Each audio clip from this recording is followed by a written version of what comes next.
पिछले पार्ट में चुन ने एक इंसान को बचने के लिए अपनी यहाँ ज़िंदगी दे दी थी, लेकिन उसे नहीं पता था अब उसकी पूरी दुनिया खतरे में पड़ने वाली है और इस बार उसे बचने के लिए कोई और अपनी जान देने वाला था।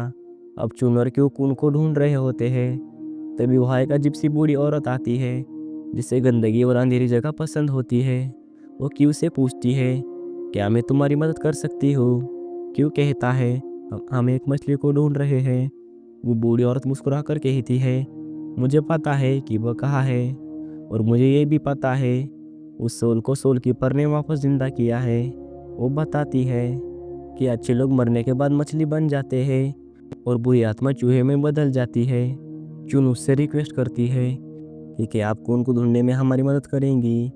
वो बूढ़ी औरत हंसकर कहती है, हाँ, लेकिन पहले इस लड़के को मेरे साथ डांस करना होगा। मजबूरी में क्यों उसके साथ डांस करता है। इसके बाद वो अपने चूहों को आदेश देती है और कुछ ही देर में कुन मिल जाता है। कुन को वापस पाकर चुन बहुत खुश होती है और चुन उसे लेकर कुएं में छुपा देती है, लेकिन एक बच्चा उसे देख लेता है। वो डरकर गाँव वालों को बताने के लिए दौड़ता है और सबको बताता है कुएं में एक बहुत बड़ी मछली है। जब सब लोग वहाँ पहुँचते हैं तब तक चुन कुन को वहाँ से निकाल चुकी होती है। वो उसे एक बड़ी नदी में छोड़ देती है और धीरे से कहती है, आज से ही तुम्हारा घर है। तभी क्यू को पास से एक अजीब सी आवाज़ सुनाई देती है। वो लकड़ी हटाता है और अचानक दो मुंह वाला स्नेक डीमन बाहर आता है। वो चुन पर हमला करता है, लेकिन खून उसे बचा लेता है।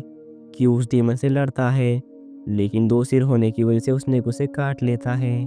फिर भी क्यू हार नहीं मानता और वो आखिरकार उस स्नेक डीमन को मार देता है, लेकिन वो खुद भी कमजोर होकर गिर जाता है।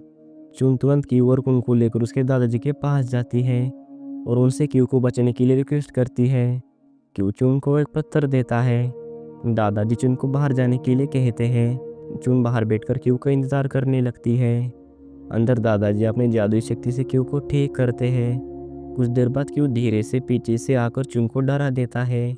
उसे ठीक देखकर चुन और कुन बहुत खुश हो जाते हैं, लेकिन अब दादाजी की हालत बिगड़ने लगती है। चुन रोते हुए कहती है, यह सब मेरी गलती है।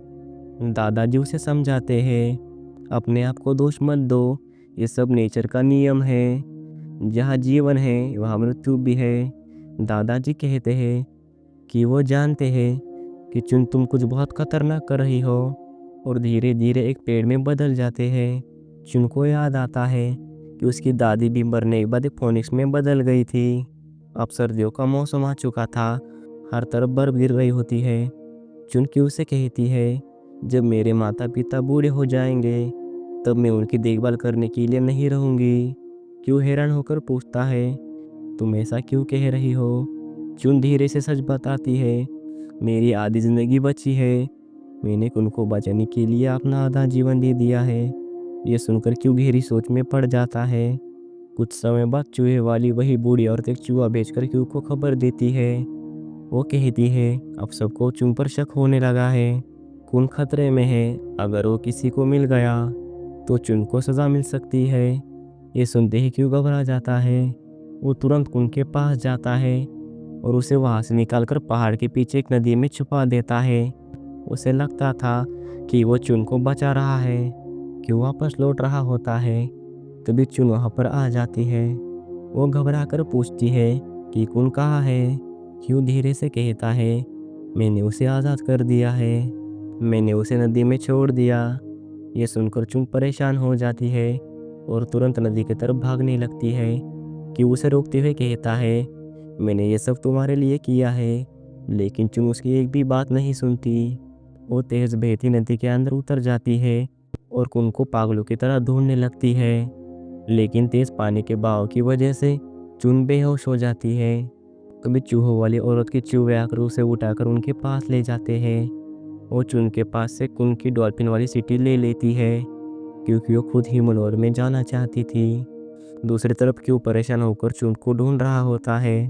तभी अचानक कुन वहाँ पहुँच जाता है।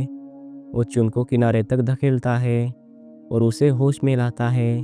चुन धीरे धीरे आँख खोलती है। वो कुन के साथ नदी के दूसरे किनारे पर जाती है। बाहर निकलने के लिए चुन अपने जादू का इस्तेमाल करती है और एक छोटे से पौधे को बड़ा कर देती है। उसी की मदद से वो बाहर निकल आती है। चुन और कुन दोनों ही तेज पानी और ठंड की वजह से बेहोश हो जाते हैं। तभी क्यू उन्हें ढूंढते हुए वहां पहुंच जाता है और दोनों को उठाकर वापस घर ले आता है। क्यू कुन को पानी में रखता है और चुन के पास आग लगाकर पूरी रात बैठा रहता है।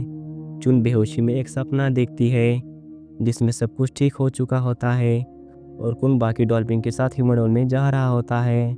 लेकिन जब चुन आँख खोलती है तो वो समझ जाती है कि ये सिर्फ एक सपना था। चुन को होश में देखकर क्यू बहुत खुश होता है, लेकिन उसके मन में अब भी एक सवाल चल रहा था। चुन ने जो सच बताया था उसे समझने के लिए वह अकेले ही निकल पड़ता है। कि उसी मूर्ति के पास जाता है और मनी वाली घूंघट की मदद से गार्डियन को बुलाता है। फिर वो उसी जगह पर पहुंच जाता है जहां चुन पहले जा चुकी थी। अंदर सोलकीपर आराम से खेल रहा होता है। वो क्यू को देखकर मुस्कुराता है। क्यू सीधे पूछता है, क्या चुन ने अपनी आधी जिंदगी दे दी है?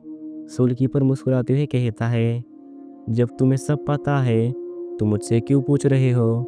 क्यू धीरे से पूछता है, क्या मैं अपना आधा जीवन देकर उसे बचा सकता हूँ? सोलकीपर कहता है, हाँ, लेकिन अब कीमत बढ़ चुकी है। इस बार तुम्हें अपनी पूरी जिंदगी देनी होगी। बिना सोचे क्यों मान जाता है, क्योंकि वह हर हाल में चुन को बचाना चाहता था। सोलकीपर बताता है, चुन की आधी लाइफ उस मछली से जुड़ी हुई है। अगर वो मछली मरी तो चुन भी मर जाएंगी। क्यू पूछता है, अगर उस मछली को दूर भेज दिया जाए तो? सोलकीपर कहता है, जिस दिन वो ह्यूमन वर्ल्ड में जाएंगी उसी दिन चुन की मौत तय है। क्यू घबराकर पूछता है, क्या उसे बचने का कोई और रास्ता है? सोलकीपर मुस्कुराकर कहता है, पहले मेरे साथ खेलो, अगर तुम जीत गए तो मैं तुम्हें बताऊंगा। कि उसके साथ खेलता है और आश्चर्य की बात वो जीत जाता है। सोलकीपर कहता है, उसे बचने का तरीका अब तुम्हारे हाथ में है। और क्यों समझ जाता है कि वही मनी वाला घुंघरू चुन को बचाने की चाबी है। वापस लौटते समय क्यों चुपचाप सोलकीपर से धन्यवाद कहता है। अब कुन तेजी से बड़ा होने लगा था और आसमान में उड़ने लगा था, लेकिन कुन की वजह से मौसम बिगड़ने लगता है। हवा तेज हो गई थी और नेचर का बैलेंस टूटने लगा था। वो चुन की वजह से बहुत दुखी था और अकेले में जाकर जोर जोर से चिल्लाने लगता है। अब चूहे वाली औरत गुरुजी के पास जाती है और कहती है, मैं आपको बता सकती हूँ कि वो बड़ी मछली कहाँ है, लेकिन पहले आप मुझ पर किया हुआ जादू तोड़ दीजिए ताकि मैं फिर से सूरज की रोशनी में जा सकूँ। गुरुजी उसका जादू तोड़ देते हैं और वो फिर से अपने असली रूप में आ जाती है। इसके बाद गुरुजी और बाकी लोग मिलकर चुन और कुन को ढूंढ लेते हैं। वो कुन पर हमला करके उसे नीचे गिरा देते हैं। चुन सबको रोकते हुए कहती है, कृपया उसे जाने दीजिए, लेकिन कोई भी उसकी बात सुनने को तैयार नहीं होता। चुन की माँ उस पर टहनियों से हमला करती है, लेकिन चुन उन्हें रोक देती है। सब लोग उनको पकड़ने की कोशिश करने लगते हैं। चुन कुन से कहती है, जल्दी यहाँ से निकलो। तभी क्यू अपने दादी के जादुई मास्क की मदद से चुन को बचा लेता है और उसी मास्क से ह्यूमन वर्ल्ड में जाने का द्वार खोल देता है। वो चुन से कहता है, जल्दी कुन को लेकर अंदर चली जाओ।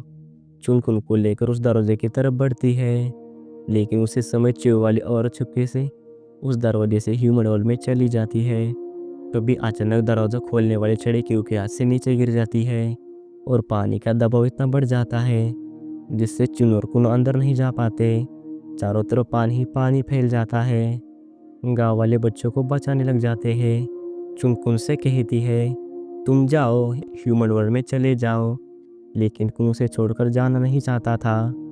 तभी दो लड़के कुन पर हमला करने लगते हैं और उसे मारने की कोशिश करते हैं। चुन अपने दादाजी से मदद मांगती है। अचानक पेड़ चमकने लगता है और उसमें से आग निकलती है और चुन की दादी जो एक फिनिक्स थी वापस आ जाती है। चुन उन पर बैठकर कुन को बचा लेती है। वो सबको समझाती है कि उसे जाने दो, वो निर्दोष है, वो मुझे बचाते हुए मरा था और उसकी बहन भी उसका इंतज़ार कर रही है। तभी एक लड़का कहता है, हमारा दोस्त भी बह गया है और उसकी बहन भी उसका इंतज़ार कर रही होंगी।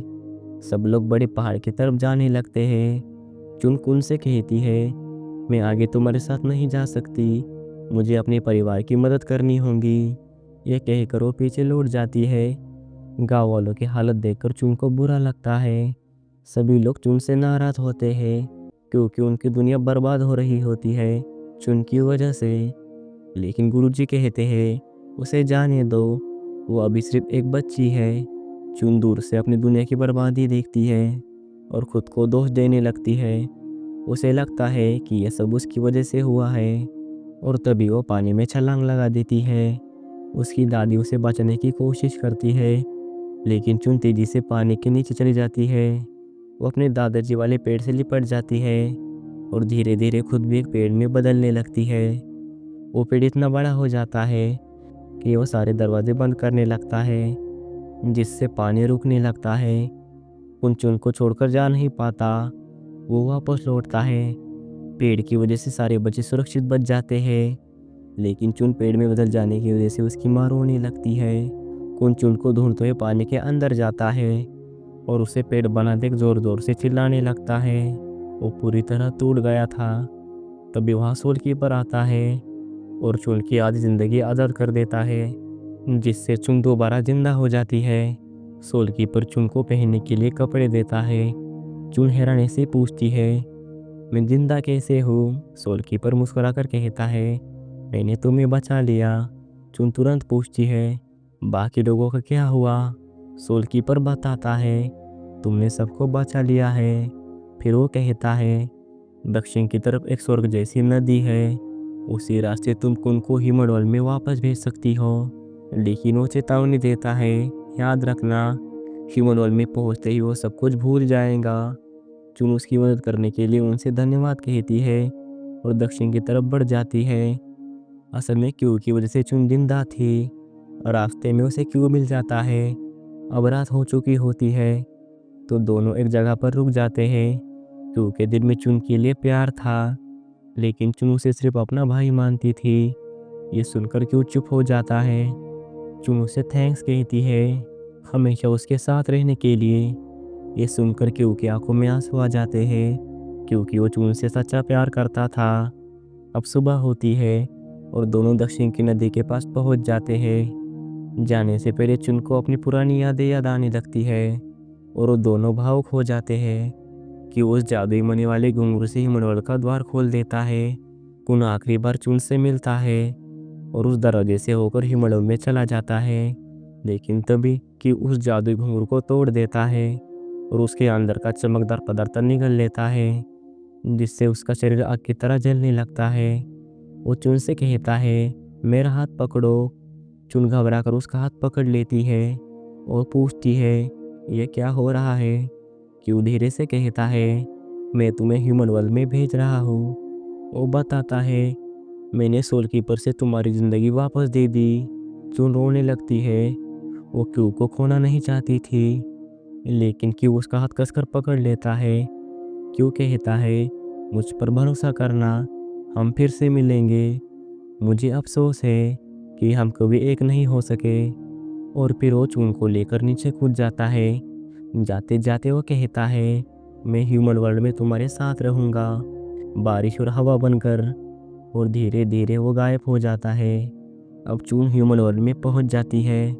उधर कुन पानी से बाहर आते ही अपने असली इंसानी रूप में लौट आता है और कुछ देर बाद चुन भी उसके पास पहुंच जाती है और यहीं पर यह मूवी ख़त्म हो जाती है। अगर आपने पार्ट 1 नहीं देखा तो जल्दी से जाकर चैनल पर देख लो और वीडियो पसंद आए तो चैनल को सब्सक्राइब ज़रूर करना।